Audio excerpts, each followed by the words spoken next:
All right, everybody, welcome on back to the Cinema Lords podcast.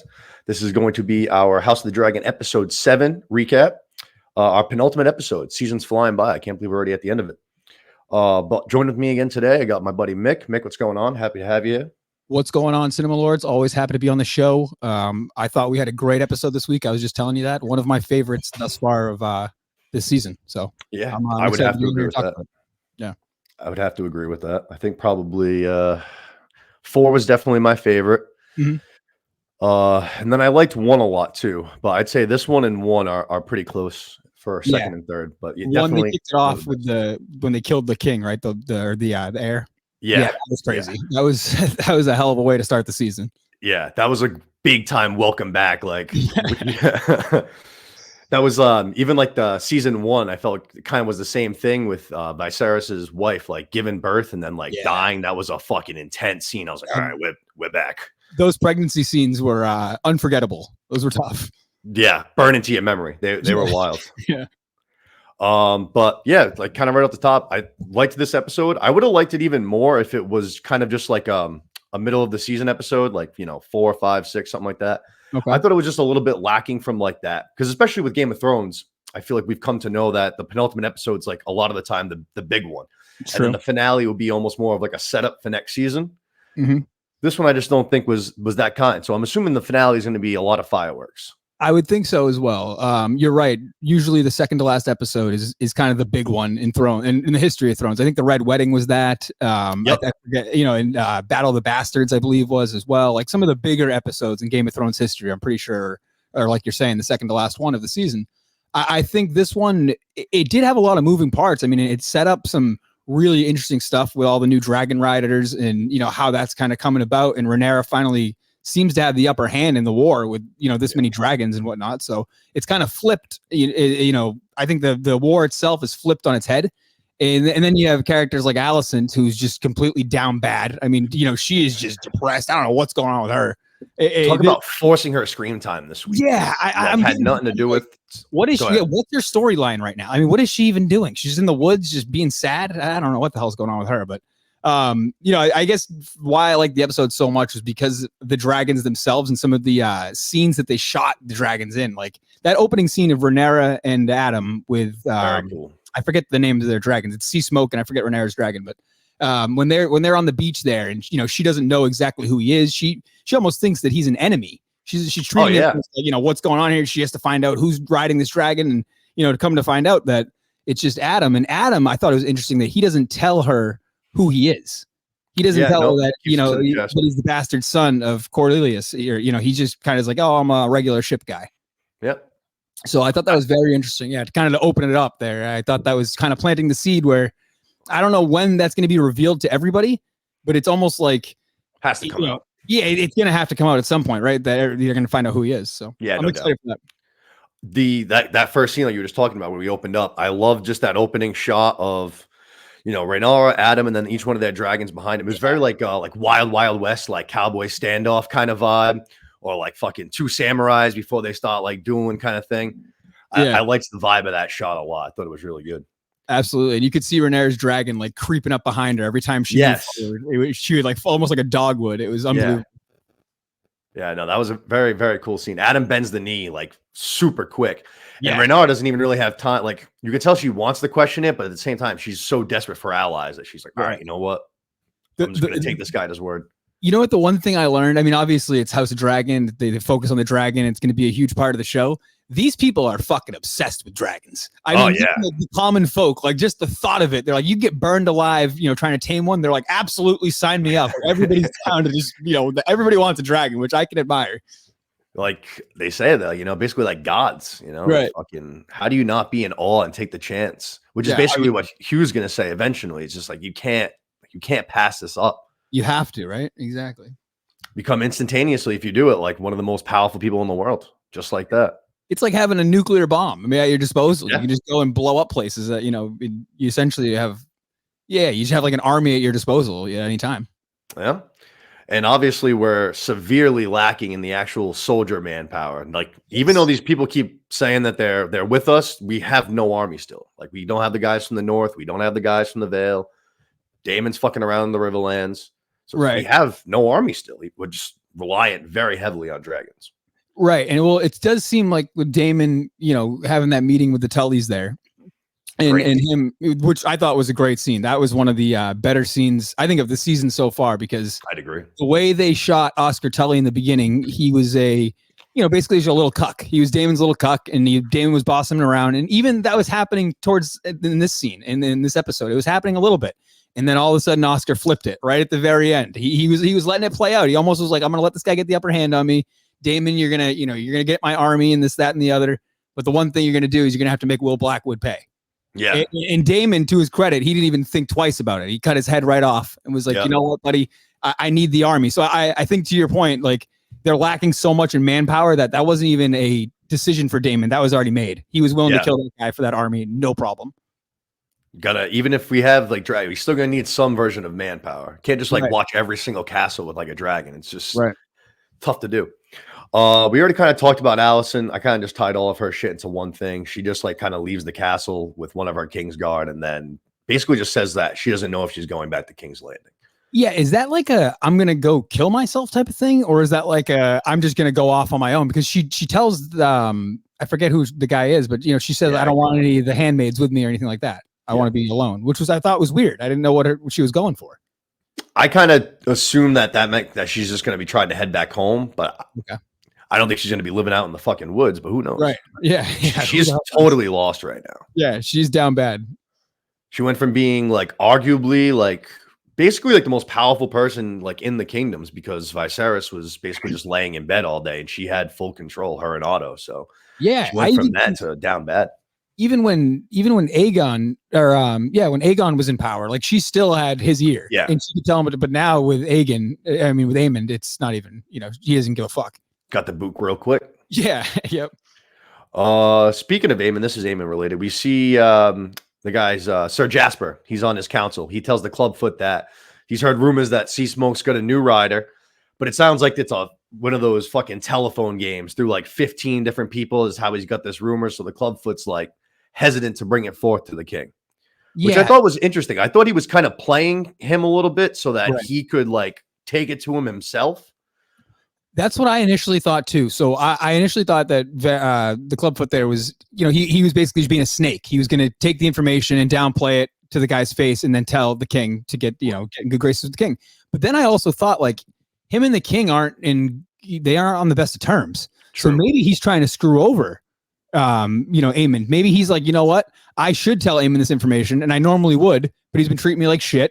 He's been, he kicked me off he's been embarrassing me. I'm not going to tell him. I think I can see a world where that's happening. Yeah, no, I like that. I hadn't had that thought at all. I like that a lot, especially considering how, like, I feel like Aemond's the way he's viewing Aegon right now. He's clearly got like a bullseye on him. He's just kind of waiting for that right moment because he can't just like sneak right into his room and like kill him in his bed. He certainly tried. Clubfoot's now with it. Yeah, he did.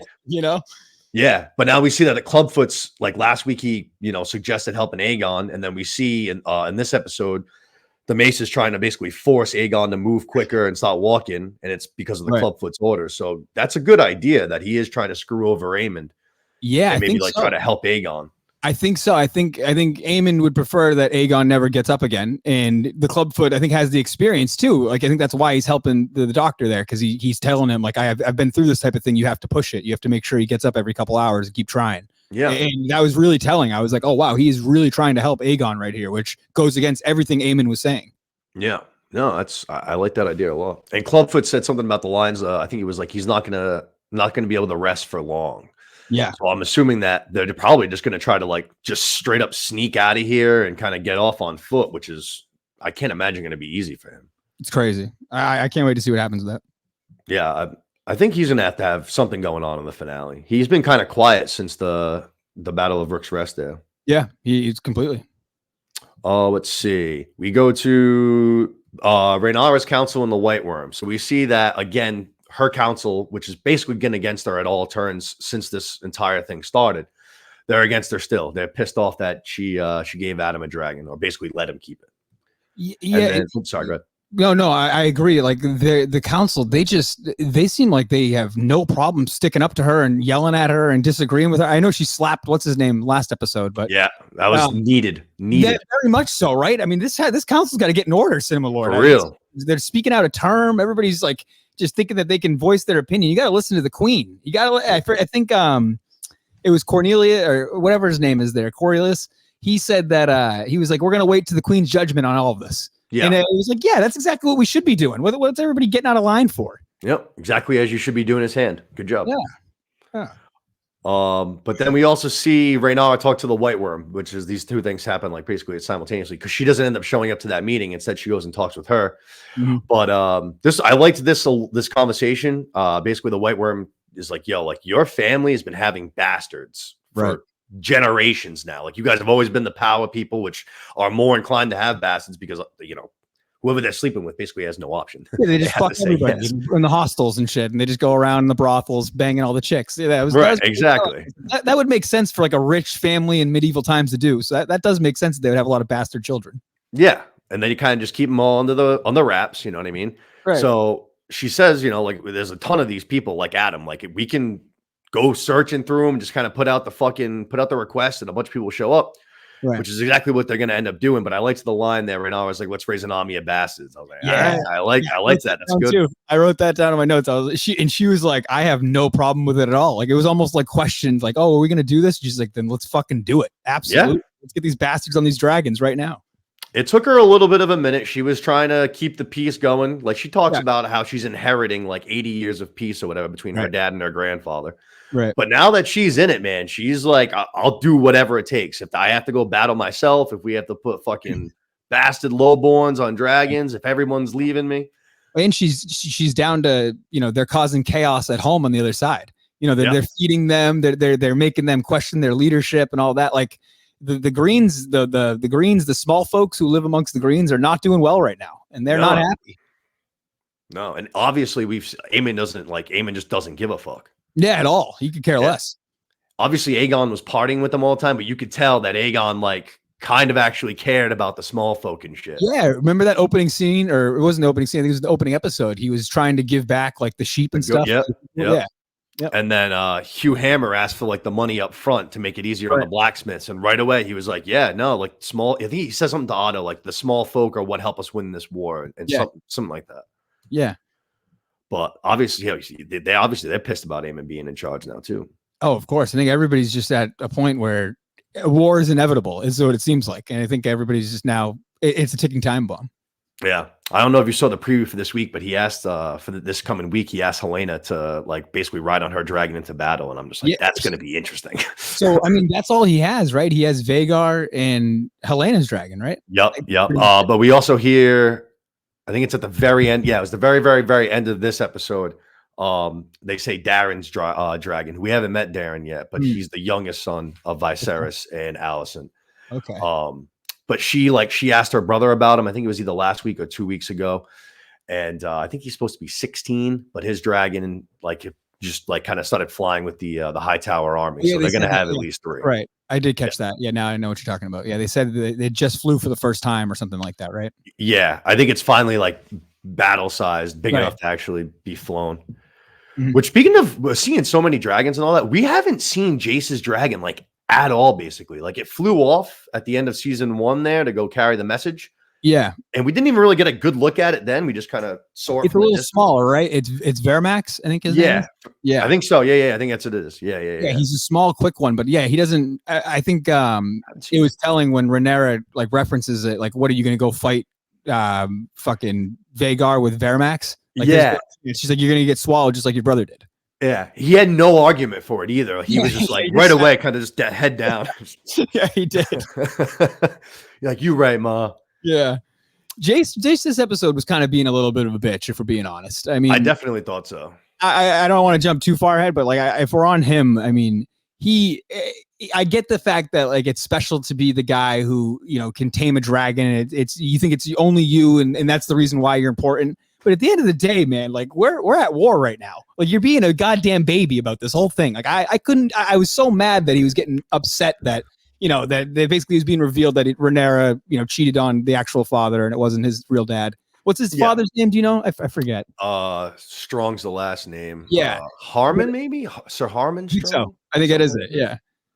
But yeah, I mean, when he finds out basically, or when it's confirmed this episode that Rhaenyra cheated on their actual, or it wasn't his actual father, who everybody thinks it Right. is. That whole storyline, like he gets upset about it, and I understand being a little mad about it. But at the end of the day, man, again, we're at war. What are you talking Right. about? We don't have time for this shit. I was getting so mad. You look at the other bastard kids from the, like Alan and those guys. They're just like, yeah, we're ready to work and ready to serve the queen. Yep. Like, this guy's got to shut up. He's got to get in line. I mean, you mentioned too, like this was his idea, basically. Like, was it last week or 2 weeks ago? He was the one that kind of got this wheel into motion. And now all of a sudden he's poo-pooing it, Yeah. And it's always like it's always been anyway through history, thrones, whatever. Like the victor marks how history goes. If the blacks win this war, it doesn't matter if he's a dragon rider or this guy's a dragon rider. It's like, you're good, dude. Like, you're heir. Like Rhaenyra is obviously assumed going to survive, or like you're good. The only thing you have to worry about is if you lose, and if you lose, you're probably dead anyway. So what the fuck's that matter? Right, and that's kind of what he says to Rhaenyra. He's like, when you die, or she's like, well, what happens then? She's like, then I die. And that's that is what it is. Like, there's no, that's what happens. Like, that's war. And she even says, I think at some point during the episode, they're talking, and she even said, the old Valeria, like the winners are the ones who write the history. So like, there's no actual truth to it. It's really the winners get to tell you how they view it. Yeah. Cersei definitely has a line like, I think it's when she's talking to Joffrey in one of the earliest seasons, but she says something very much along those lines where like, it doesn't matter what really happens. The people at the top can say whatever they want because they're the ones that are like writing the histories and shit like that. Mm-hmm. So I think that's also why they say like these books are like, because it's told from like a couple different like maesters, I think. So that's why even then, like the truth isn't exactly like the truth. It's just how they interpreted the scene of events that are happening. Right. Yeah, exactly. So we kind of already touched upon this scene a little bit, but this was obviously probably one of the best ones of the season, like you said. It's Daemon and Lord Tully and the River Lords. Yeah, that was a big one because Lord Oscar was like slinging his dick around, like he was taking some shots, like big. And Daemon doesn't stand for that shit. Was one thing I thought was very funny. I love that. I love this Sir Simon guy. He fucking just cracks me up. But he just keeps looking over like at Daemon with a very concerned look, like waiting for him to snap off. It was fucking, I thought that was very funny. And you could tell Daemon kind of like was respecting him. He was like, oh man, like look at this little shit. Like fucking, I'm gonna like this guy. Right? He was impressed that he was busting his chops and he was like, he was giving it back to him. Yeah, I was, that whole scene to me was great. And Daemon's fucking ruthless, man. He really is. He doesn't think twice. He grabs that sword and just like, all right, fuck you. You're Will Blackwood. He was a savage and kind of an asshole, but he got a raw deal. I mean, he got a fucking raw deal, for being honest. Yeah, no, he did everything basically that Daemon told him. What Oscar said that kind of hold a little bit of weight, though. He was like, yeah, you were following his orders, but like you guys went like really over the top with it. Right. But Daemon did say, he was like, show them your fucking savagery. Like, he made sure, like, that's your king. Your king told you to do it. Yeah, that's true. I love that was the kid. I was kind of almost surprised because they brought him back after like season 1 when he's the little kid and he kills the dude in the throne room and shit. And then they brought him back. I was like, all right, this guy's going to be like kind of like a big character. Yeah. It was for a minute, but there he goes. Yeah, I'm excited for young Oscar Tully. He's probably one of my favorite new characters among, this season. I don't know. He's hysterical. To me, his whole like posture of being like small and frail, but he's actually the leader. It's just funny. Yeah, even when he was talking to the other River Lords, he was very like, he was holding his own. He wasn't fucking scared at all. He was straight up. Yep. I would love to see like if he's just an awesome swordsman or something like that too. That would just make it so much better. He's just like a little 14-year-old savage.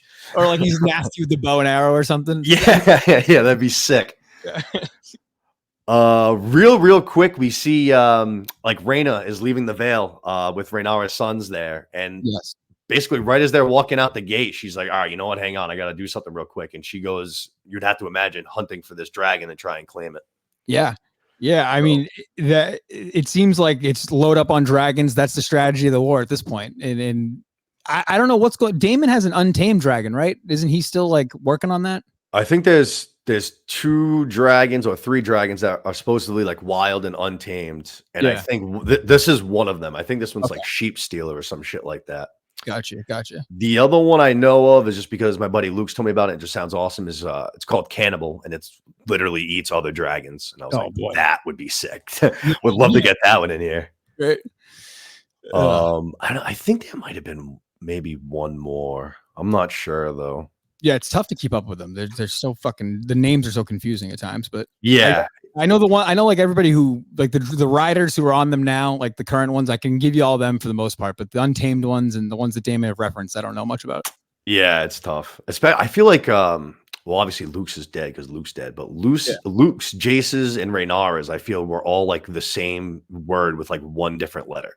Yeah, it's like all Vermax, Cyrax, yeah, and then it was something else that was like the same thing. They were like all very similar. Is like Carasax. It's like it's all weird. Yeah. Caraxes, yeah, whatever it is. That one's fucking awesome. The bloodworm is what they refer to it in the books, which is sick. I think my favorite one so far is Sea Smoke, Adam's dragon. Okay, I love the color of him. There's like that super, like gray. I thought that was so cool in that scene. I saw one thing online that I thought was pretty interesting. The one that we're gonna get to in a little bit, but the one that Ulf claims, I think it's Silverwing. Yeah, Silverwing. When they show it flying, like at the end over King's Landing, it's completely like in perfect condition. Like there's no holes in the wings, like battle from like a lot of the other ones had and shit. Yeah, this thing was clean, like a brand new car. He was much faster than Vhagar. You know, he completely, you know, Aemon was going to chase him there, and it seemed, I thought for a second he was going to die. I was like, oh, Aemon's going to kill him here, but Vhagar couldn't catch up. He could, you know, he sped right off. He was like, I'm out of here. Fucking Vhagar is fearless, man. He was ready to go fight like 4 guys by himself. Ah, God, I love him. I love that dragon. I really do. It's so fucking big and old and angry. It's great. We go to another scene we kind of already touched upon. Jace is basically gonna, you know, complain to mom that if anybody can ride a dragon, then you know his legitimacy, basically as heir, kind of gets grayed out a little bit. I mean, I get his point there, but like again, like just being a complete baby there. I hope he comes to his ways because I like Jace. He's one of my favorite characters, but he was being a complete baby this episode. And this is your inheritance too. Like you should want to win at all costs, just like your mom does. If this is what it requires, then this is what it requires. Exactly. It's like, who cares what the rules are? It's already happened. You're a grown man, so you can't change anything. Yeah. The White Worm, she's gonna send out basically like Varys's little birds kind of thing. She's gonna send out little birdies to King's Landing and let everybody know that we're letting lowborns in the Dragonstone to try and claim a dragon. Yeah. We saw something that sorry, go ahead. No, I was gonna say she's one of my favorite characters. I didn't like her. Worm? Yeah, like she's the way she sneaks around. Like she's one of the good snakes in the episode in the seasons that I don't like the Clubfoot's kind of tough to like. He's a snake. He's kind of like Littlefinger, and you know if you go back to Thrones, but this lady, she's the best. I love her. Yeah, we don't really see anybody. I mean, Varys sort of, but like she like is an actual like good whisperer. Like she uses those powers for good. Yeah. One thing I thought was interesting about this is that like Ulf is like hesitant. Like he kind of says like he can't be sure about his heritage. Yeah, that kind of threw me through a loop. And then he said his injury too, right? Wasn't he trying to blame like he had like an injury? He's like, I can't get there. I would never be able to do it. And his friends are like, what the fuck is wrong with you? I thought that was such a funny episode. They're all drinking. And they're like, this is what you've been waiting for your whole life. Like, what the fuck? Yeah. They're like, this is how you've been drinking for all these years off of everybody here is because you're a Targaryen. Go prove it. Like, what the fuck, dude? We need you. We actually need you. You're just gonna sit on the sidelines.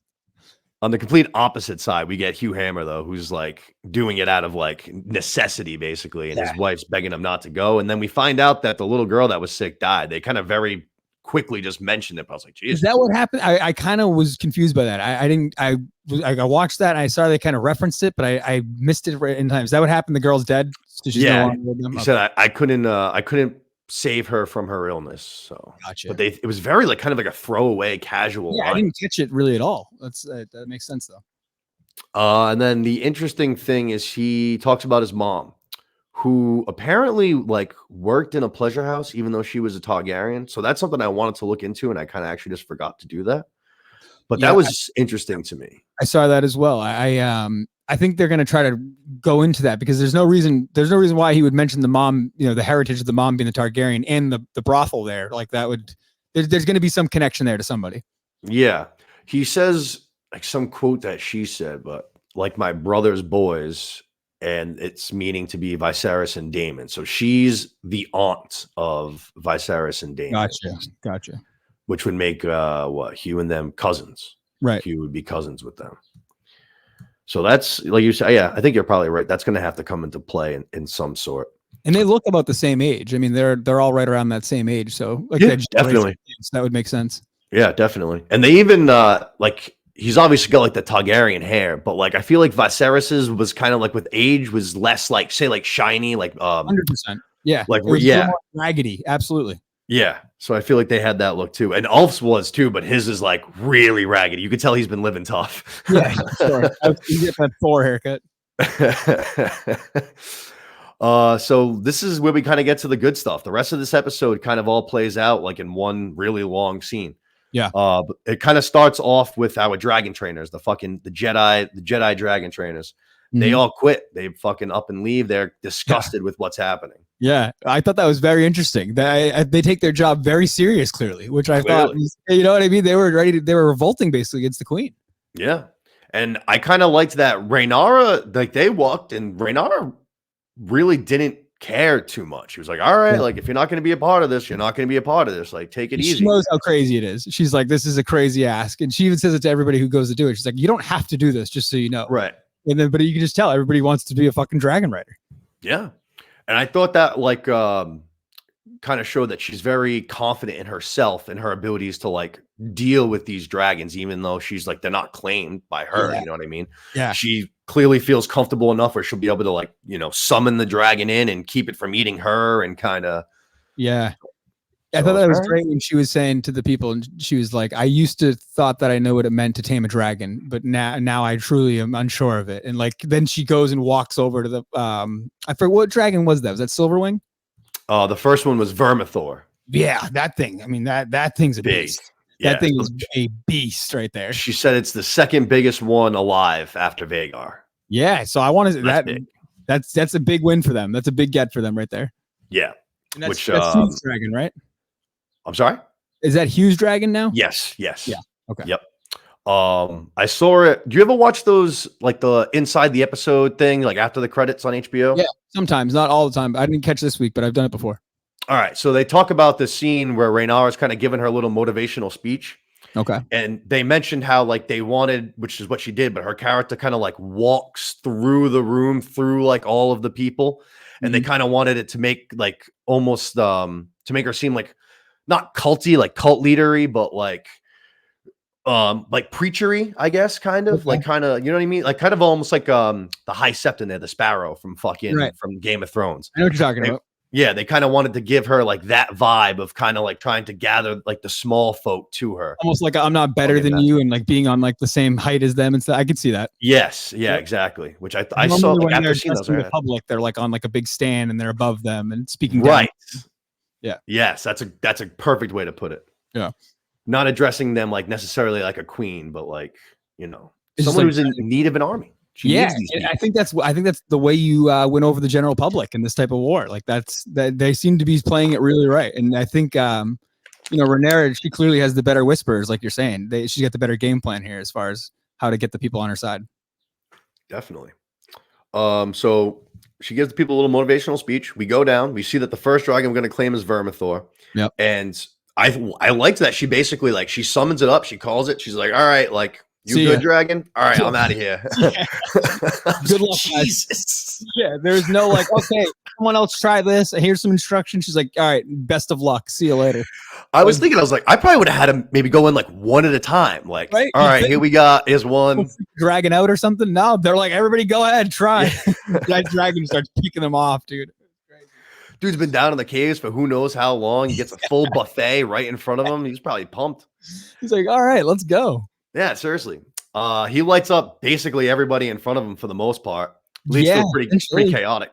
Yeah, I mean, people are running for the doors and shit. Gruesome too. Like people are getting stepped on too a little bit, getting burnt alive, getting eaten too. I started calling people get eaten. It was tough to watch. He was doing everything. He was using all the tricks. Yeah. So we see Ulf. He gets knocked down. We're gonna go back to him in a second. Mm-hmm. But Hugh decides to be a little bit of a hero. He like fucking sees this girl cowering behind a rock.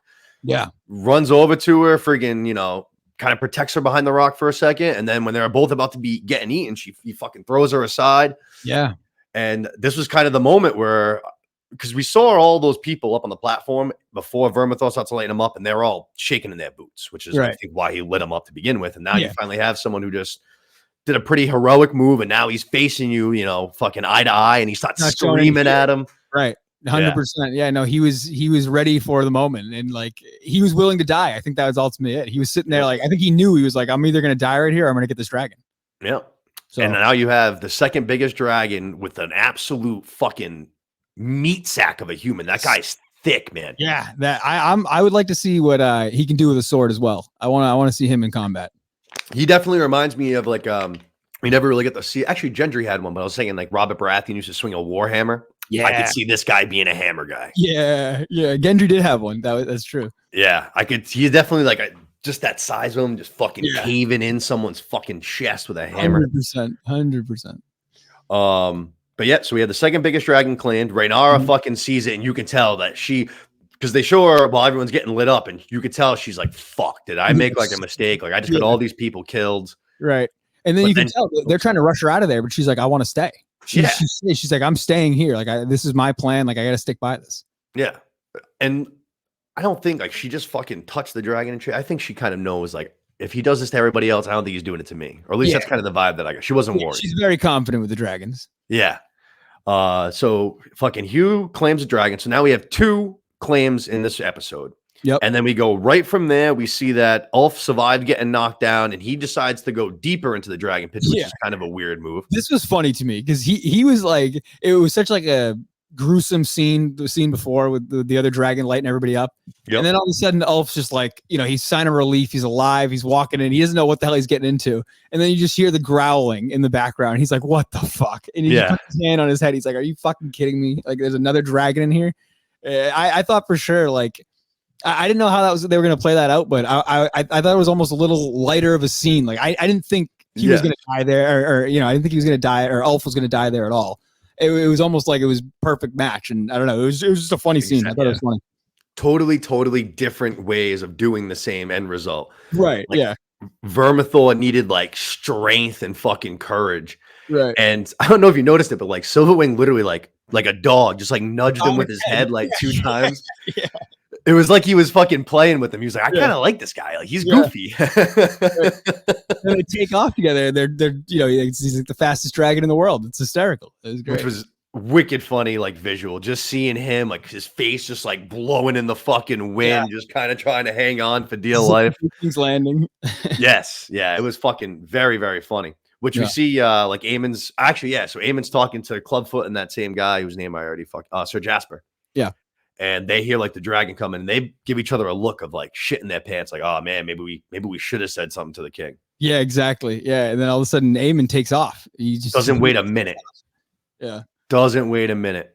Yeah, hops right on that thing, fucking goes chasing, and we kind of mentioned it, but they go flying, like following him right towards Dragonstone, and Aemon sees the other 3 waiting for him, and fucking Vagar was ready for the smoke. Yeah, I'm curious to see what Aemon's strategy is going to be, because I think you're right. If next episode they're showing him talking to Helena trying to get on Dreamfire, like if that happens, it's such a sick name.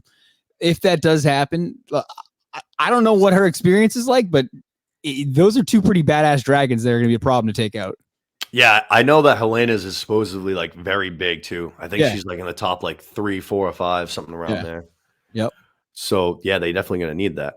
That was pretty much all the scenes. I just had like a couple of small things that was basically mostly just Corlys, I guess. Daemon too. Daemon had one more vision with Viserys, and it was basically just asking like if he still wants to be king after all of these years.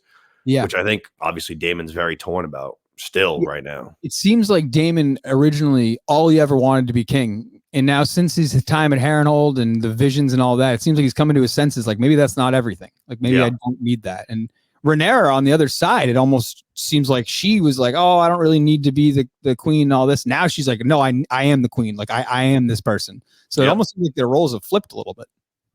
Yep. No, definitely. They're going to be coming back together soon. I think it's probably going to be in this finale. You think so? Yeah. Like Daemon flies back or something? Yeah, probably. Didn't she? He just closed the deal with the Tullys. So, I mean, he's got at least on paper, he's got an army at his disposal. True. Was it last week or 2 weeks ago? She sent somebody to go meet with Damon. Remember? It was one of her council people. I can't remember which one it was. But he was kind of like, are you like sending me away? And she was like, no, like you're one of the only people like actually trust to kind of converse with Damon. Yeah. Yep. Yeah. She did. Yeah. And so he didn't show up yet. He hasn't not yet. So that's something that could happen in the finale. For sure. That would make sense. The only other thing I kind of thought was interesting, as far as like, it wasn't a big enough scene for me to like kind of mark, but Corliss is kind of weird to Adam still. Like he fucking claims the dragon and shit, and he's just like, all he says was like, well done, like that's it, and just kind of like walks out of the room. I think it's just because it's not talked about yet. You know what I mean? I think it's just not been addressed yet. At least on the show, they haven't shown it yet. So and same thing with the other kid. When he offers the other kid, like, hey, he's basically like, yeah, like you know what you are, and you have a chance to go tame a dragon. When he's talking to Alan, Alan, and Alan wants nothing to do with it. Alan's basically like, I want nothing to do with it. So, yeah, it was very telling. They have a weird relationship with their father there. Definitely. And I thought it was interesting that obviously Corliss has been trying to find like his heir, like for a little while now. It's been a thing that he's been trying to figure out. And Alan delivers that line where he's like, I'm seeing salt. Like my brother's kind of always wanted to do bigger and better things. So that's why it makes sense for the dragon to almost go and pick him. Right. And then he delivered that line. And I was like, if things kind of keep going the way that they're going and he keeps doing like a good job and they win the war and shit, like I could see him becoming like legitimized, given the name and then becoming heir. That was what I'm blanking on her name, but who's the aunt that died? Rhaenys? Was it Rhaenys? Rhaenys, yeah. Rhaenys. That was what Rhaenys was trying to tell him. She's like, look, he's of status. You should be putting him up. Like, there's no reason why you should hide who he is. Yeah. And that's probably going to stick with him a little bit too, you'd have to imagine, because that was one of their that actually might have been their last like conversation together, now that I think about it. Probably was, yeah. At least that they showed. I think because right after that, she left to go back to Dragonstone. Had the meeting at the council and then left and went yeah, so that was probably like their last conversation that they had, right? And it is telling that Alan's willing to basically stay by the ships, and he's sticking by his familyhood, which I think it's admirable. I like him. He's one of my favorite characters. Yeah, I like him, and I like Adam a lot too. I'm very I like that Adam kid. He gives me good vibes. He seems like he is just kind of like a dude that was looking to have a good time, and then like he says something along the lines like, if the gods have something bigger planned for me, then like who am I to say no? Exactly. Yep. I like that vibe. I like that vibe. Yep. The biggest like say question that I have is basically Team Black just got 3 Dragon Riders in one episode. Yep. And possibly a 4th on the way if Rhaena is able to claim her dragon. Yep. So then say if you have those 4, then you have Rhaenyra, you have Jace, and you have Baela's dragons. So that's 7. And then if we get Daemon, that's Caraxes. That's 8 dragons. That's 8. That's in 7 like full grown, ready to go, war tested dragons. The 8th one's kind of figuring it out, right? That last one. Right. So they got a lot. They got a fucking army of dragons right now. And then you have only like basically 2 that we've actually really haven't even seen Dreamfire. We've seen Vhagar a bunch. We know of Dreamfire. And now we know that Darren kid has a dragon. So we have 3 dragons. One of these people that we just saw this week claim one, I feel like has to be a turncoat. Like has to be. Really? You think so? It's some like maybe not like right now, like already like knowingly, but something will change. I don't know how, but because otherwise it's just like they're so outnumbered. I don't even know how it could be like that big of a fight. Yeah, I think the only way I could see like something like I actually say someone like if Adam's father had like a beef with Rhaenyra or some sort of fallout like that, and he was like, you know what, we're gonna go join the other side. We're gonna join the Greens, and I could see someone like I could see Adam maybe flipping and being like, okay, I'm gonna come with my father here. See that? That's an interesting. Someone's gonna screw someone over though. You're right. Like one of these 4 Dragon Riders or one of these new 3 Dragon Riders, someone is probably gonna flip or try to do something for their own benefit. So out of the 3, I actually feel like the least likely it would be Adam. I feel like, but that's just me. I could definitely see either one of these other 2 for different like reasons going bad. Like Ulf's just kind of a moron. Like, I feel if someone's just like, yo, like, well, you'll fucking be, I don't know, king of whatever. We'll make you the head of Casterly Rock or whatever the fuck. And he's just like sounds good to me. I can drink and have a bunch of gold. Right. I could see something like that happening. He doesn't seem to care about the politics at all or anything like that. Right. Hugh, I don't know like how it would be. You know what? I don't know if his wife's still at King's Landing. Maybe they find out that he got a dragon and that he's got a wife and they like fucking take her hostage.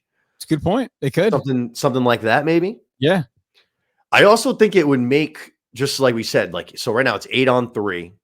Vhagar's obviously big. I think if you give them the second biggest dragon and it's like 7-on-4, but they have Vhagar and Vermithor, like, yeah, that's when out 2 dragons, no problem. Right. Yeah. That's when it's almost like we got the numbers, but they got a little heavier firepower, which is going to prevail. Yeah, and you got to think of the Dragon Rider themselves. That's the experience aspects of it. Like, that's a good point. Since we've watched these fights, everybody who's been the experienced rider has won.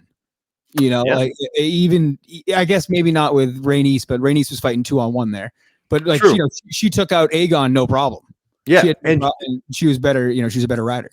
She held it, like she totally held her own against Vhagar. She just like, it seemed like she kind of just got blindsided, which it's insane to get blindsided by something that big. But literally got 2-on-1, dude. It was crazy.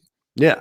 So even like she easily could have survived that. Like at one point, I mean, she turned around intentionally, but even that second time, she almost did get out of there. Yeah, 100%. But I think if you take, like, you'd almost have to, you're going to have to 2-on-1 fucking Vhagar. You might have to 2-on-1 Vermithor, and then you still got the other 2 dragons to deal with. And you might have to sacrifice some people too. I mean, that's probably some people. If one of those 3 doesn't switch, then I could see one of those 3 dying off quick. Yeah, that would make sense too. Or one of the something like that happening. Vhagar takes down another body pretty quick. Yeah, I could see that too. Exactly. Yeah, I could see that too. I don't know. Like, to me, just it's got to be one of them. If I had to, I'd pick that elf guy. That'd be if I had to bet. That'd be who I bet on. Okay, he seems like probably a little more persuadable compared to Hugh. Yep. Hugh seems like he sticks to his guns and he's like a honorable guy. Yeah, that would be my take, I would think. No. But yeah, that pretty much wraps up that episode. Like we said, that's the penultimate. So kind of lacking a little bit on that side. Mm-hmm. But the preview, even for the finale, didn't really blow me away. I don't know about you. It didn't seem like they were showing a lot of like exciting moments, but sometimes they do that intentionally. I feel like sometimes they don't want to, they almost surprise you with it. So that's what I'm hoping for next week.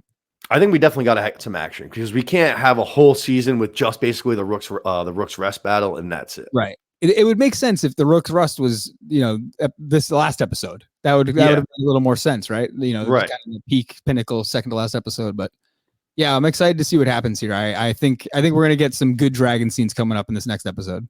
I think so because people have said that like from like the book, they've basically slowed it down and extended it as big as they can to have like episodes to fill the season. Gotcha. Because it's tough to do like say a season of like say if it's an 8-episode season, it's hard to do battles in 6 episodes because you're going to spend like $500 million making the show. Yep. So when you heard we only had 1, I almost feel like you have to with this like in a story that's got this many battles. Mm-hmm. They have to start happening at some point. And like I just said, we can't flood it in season 3 with 10 battles in season 3. Right. So you'd have to get another one, I feel like, in this finale. And it seems like they're alluding to it with the Tullys there. Get like with Daemon and the Tullys. Like it seems like now that they actually have manpower and are willing to like march. So I think we're gonna get something soon with actual like similar to episode 4 where there's dragons flying in the sky against each other and people on the ground shooting at each other. Daemon probably got his army just in time because Cole did get sent out to go take Harrenhal last week. Yep. So that could probably be it, like a battle for Harrenhal kind of situation, right? Cole, we didn't see Cole at all this episode, right? No. Actually, yeah. So I mean, I think he's going to play a big part in this next one. Yeah, I could see that. I'm surprised too we haven't seen Otto back because that was already like 2 episodes that Aemon called him. Or was that last week? Actually, I think it was last week. Yeah, it was last week. I can't stand that guy, but like kind of in like a good way. Like I want him back on the show because I hate him so much. He's a good snake. Yeah, he really, really is. Yeah. But I think that's pretty much all I got for this week. You got anything else? No, that's really it, man. I think we hit on pretty much everything major. I'm certainly not the expert that your buddy Luke is, but I always appreciate you having me on. I love coming on here. I love talking dragons. Oh yeah, no, I like switching it up. Like I love like Luke's the best. Like I said, I talked to He's great. you in our messages, but I was like, I've known him since we were in high school, and over half the conversations in total time that we've had Yeah. have been about Game of Thrones or House of the Dragon. Right, right. There's no difference with the recording on or off. That's good. Exactly. Sounds Yeah. very And natural when you guys are doing it. yeah, he is he like you said, he's dedicated. He knows all his He shit knows his very shit, well. dude. He fucking knows his Westeros history. Yeah, he does. Fucking John from Scranton too. That episode, the last episode we did, Yeah. he was flexing it too. I was like, oh shit, all right, John, my bad. I gotta read here, John. Holy fuck. I know. Yeah, yeah. Jesus I'm Christ. actually I started Fire and Blood like 2 weeks ago. I'm about to go fucking dive into it right now by the pool. Let's go, man. There you go. Yeah, Love to hear beautiful way to spend the rest of the day. Attaboy. But yeah, no, thanks for coming on. We might I know I'm doing one more recap, obviously, and then I'm gonna do a season 2 review as a whole. Cool. So I might do that like another roundtable with a few different people. If you need it, let me know, my man. And just know that I'll be tuned in either way. All right, awesome. And fucking how are you feeling? Are you going in for the full-time chair? We'll see. We got a lot to talk about on that regard. I'm going in there. I'm going to do KMS on Friday tomorrow. So we'll know a lot more tomorrow, I think, and we'll talk to Kirk. And he seems to kind of want to keep it more off the air right now. He doesn't seem to want to talk about it and have like a whole bit and do the producer search. So I'm kind of letting him play it all out and letting him dictate how it goes. Oh boy. Well, yeah. I'm pulling for you. Thank you. I appreciate that. I really do. Sorry. Go ahead. No, go ahead. No, go ahead, man. Yeah, I actually I have to go right now. So I appreciate you having me on, and we'll do it again soon, all right? Yeah, no, I appreciate it, buddy. Take it easy. Have a good rest of your day, and good luck tomorrow. All right, that's going to wrap it up for us here tonight. Hope everybody liked this week's episode. We will be back next week with our final recap. And then, like I said, we'll be back with our season 2 review. But thanks to Mick for coming on this week. That was a good conversation. I had fun. I enjoyed this episode. So looking forward to the finale. You know, Sunday is just a couple days away. So I hope everyone checks it out. I hope everyone enjoys it. I hope we're all happy with how it happened, how everything goes. And then look forward to talking to you guys again next week. All right. Happy watching.